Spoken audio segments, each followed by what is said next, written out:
So ito po pag-usapan po natin. Kahapon kasi ay naglabas ng statement si National Security Advisor, Secretary Eduardo Año, tungkol po dun sa posibleng threat na ginawa ni VP Sara laban po kay PBBM. Trabaho po nila yon, okay? Yung pong safety ng bansa, yung pong safety ng ating soberanya, nakasalalay po yan in protecting also the President. Kasi kung compromise yung ating Pangulo, kaya pong pahinain o pabagsakin yung pong ating soberanya bilang isang bansa. Okay, so naglabas po siya ng statement na lahat po ng threat sa Pangulo ay sineseryoso po nila.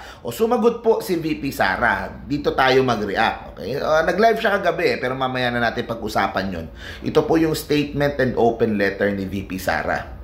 Yun. This is response to the statement made by the NSA speaking for the NSC, yung dated kahapon.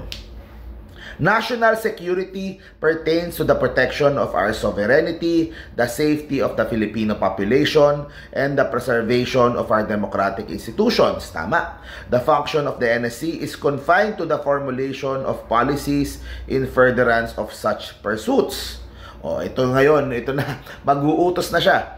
I would like to see a copy of the notice of meeting with proof of service, the list of attendees, photos of the meeting, and the notarized minutes of meeting where the council were present or past resolved to consider the remarks by a vice president against a president maliciously taken out of logical context as a national security concern. Okay? Maglabas daw ng prueba na ginawa na. Pero kasi, ngayon lang naman tayo nakarinig ng Vice President na merong threat sa pagpatay mismo. Diba? Kahit nasabihin mo ng conditional yan, may condition yan, kailangan mamatay mo na yung VP bago ito. Hindi ibang level ito Nangyayari yung batikusan, nangyayari yung debate between a vice president and a president, pero hindi umaabot sa punto where you talk about iniisip mo, putulin yung ulo,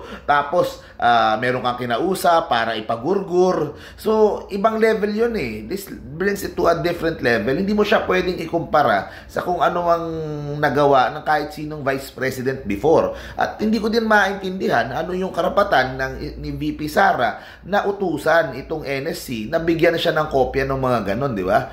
Hindi. Trabaho ng presidente yan na mag-set ng direction dyan sa NSC para sa ating national security. Di ba? Walang karapatan yung vice presidente na utusan at mando ng ganyan dito po sa NSC, which is binabasa ko parang talaga inuutusan niya. In addition, please include in the agenda for the next meeting my request to present to the council the threats to the vice president, the OVP institution, and its personnel. Yun. Hindi itong mga threat na ito na sinasabi niya, dapat dati pa lang sinumiti na niya. Diba? Kung dapat binibigay na niya, kung dati pa pala na nalaman ito, dapat ibigay niya either sa PNP, sa AFP, o dito sa NSC, dapat dati pa niya binigay. O kung kailan ngayon na siya ay nasisita at kung kailan ngayon niya sinasabi ng ganyan at bakit hindi, dapat dati pa dapat sinabit na niya kung meron. Ayaw din naman nating merong kahit anong mangyayari dito kay VP Sara. Diba? Kaya ang dami-dami niyang security ngayon, di ba? As a member of the National Security Council, I do not recall receiving a single notice of meeting since June 30, 2022. I request the NSA to please send to me the notarized minutes of all meetings conducted by the Council from June 30, nung pagkaupo nila. If any, I want to review what the Council has accomplished so far in terms of policies and recommendations for national security.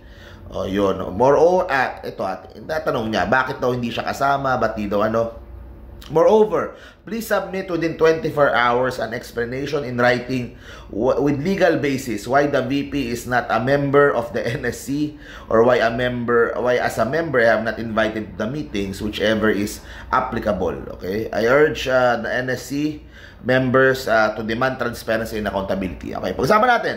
Okay? Humingi siya ng legal basis. Yung legal basis, hindi ko masasagot yan.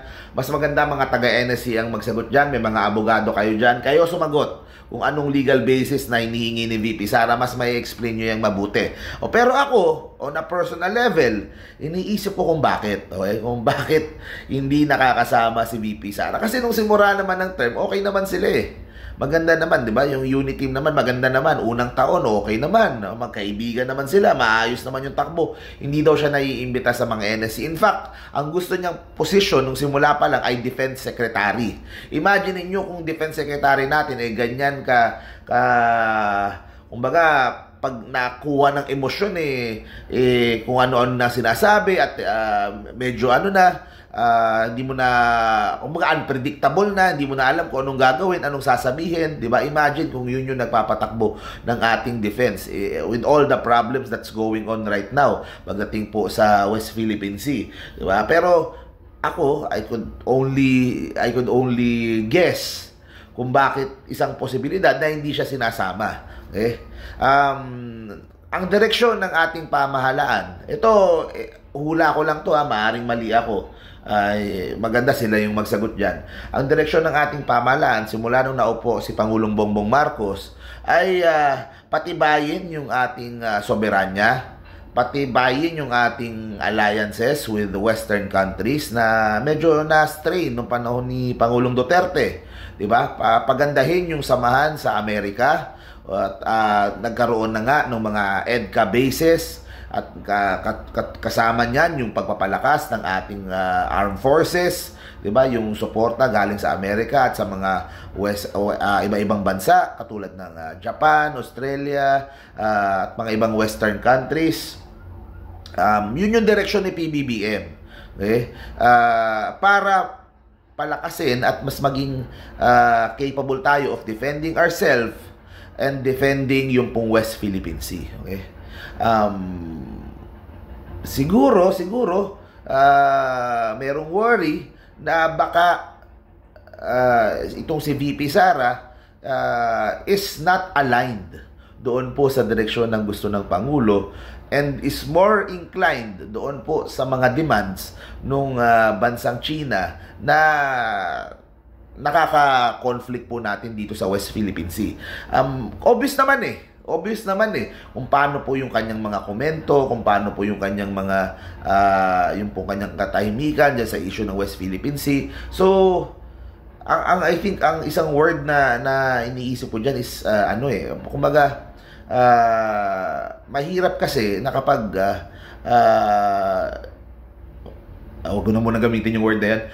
Pero, ayun, mahirap kasi kapag hindi natin sigurado na nakapareho ng direksyon, yung pong isang kasama dyan sa NSC. So, iniisip ko, yun yung isang rason talaga kung bakit hindi na kasama. Mahirap naman kasi magsama sa NSC ng mga hindi mo ganun 100% trusted.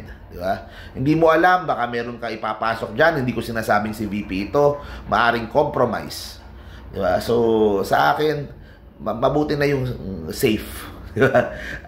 Talagang maaring sinadyang ilayo si VP Sara pagdating sa national security dahil hindi natin alam kung ano ba ang direksyon na gusto niya at taliwas kung ano yung gusto ng Pangulo. At medyo mas nalalapit dito kay Senadora Amy at sa kanyang tatay na si Pangulong Rodrigo Duterte na mas pumapabor doon sa bansang China. So, yun naman yung pinaka-basic na dahilan. It's national security, napaka-importante niyan. Hindi tayo pwedeng basta-basta